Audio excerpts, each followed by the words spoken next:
âgés de 8 ans. Vous avez la liste? Tout ça est vraiment ridicule.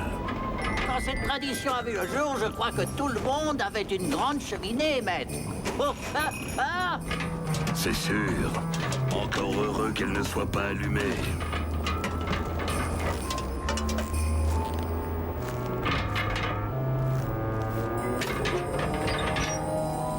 On crève de froid ici, maître.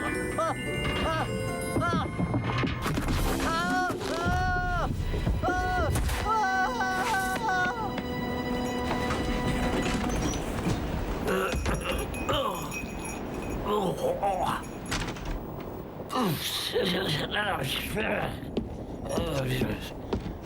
Ce garçon veut un pantalon qu'il ne soit pas obligé de partager, ainsi qu'un gros pâté de viande, une souris en sucre, beaucoup de jouets et un petit chien qui s'appelle Scruff. Oh, comme c'est mignon. Je devrais essuyer une larme. Parce que ce qu'il va recevoir, voyez-vous, c'est un petit jouet en bois et une jolie pomme.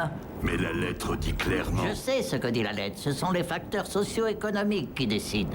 Enfin, je veux dire, le monde serait dans le pétrin, n'est-ce pas, si chacun de nous pouvait avoir tout ce qu'il voulait. Dans la boutique, je leur ai donné ce qu'ils voulaient. Oui, mais à quoi servira un dieu s'il vous donnait tout ce que vous désirez, hein? Je donne ma langue au chat. Parce que, voyez-vous, c'est l'espoir qui est important. Ah oui. Le plus important dans toute croyance, c'est l'espoir. Ce que je veux dire, c'est que si vous donnez de la confiture à quelqu'un aujourd'hui, il va la manger, n'est-ce pas? Mais s'il doit attendre pour la voir, alors là, ça va le motiver pour avancer. Vous me dites ça pour me faire comprendre que les pauvres reçoivent des cadeaux de pauvres et les riches des cadeaux de riches? Ah oui, mais c'est bien là tout le sens de Porcher, n'est-ce pas, maître? Mais c'est moi, le père Porcher. En tout cas pour le moment. Ça ne fait pas de différence. Je me rappelle, quand je n'étais qu'un gamin, ça se passait à quelques jours des fêtes de Porcher. Et j'avais mon cœur qui battait très fort pour un énorme cheval de bois dans la vitrine d'un magasin. C'était celui dont j'avais toujours rêvé. Il y avait quelqu'un à l'intérieur qui était là pour l'acheter. Et pendant une seconde, j'ai vraiment pensé qu'il l'achetait pour moi.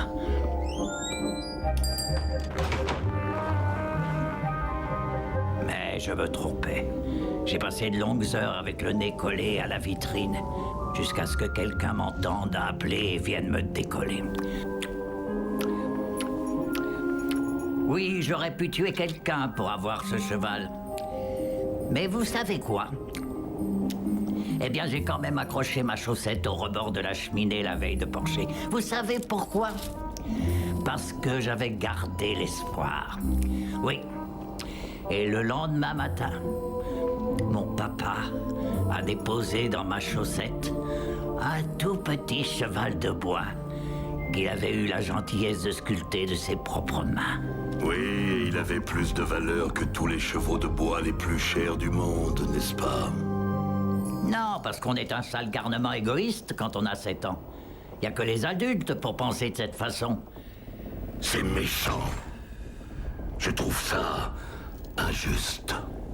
Oh oui, mais c'est la vie, n'est-ce pas, maître? Moi, je ne suis pas injuste. La fête de Porcher est censée être une période de joie pour tous les humains. Qu'ils soient riches ou pauvres, ils ont droit au bonheur.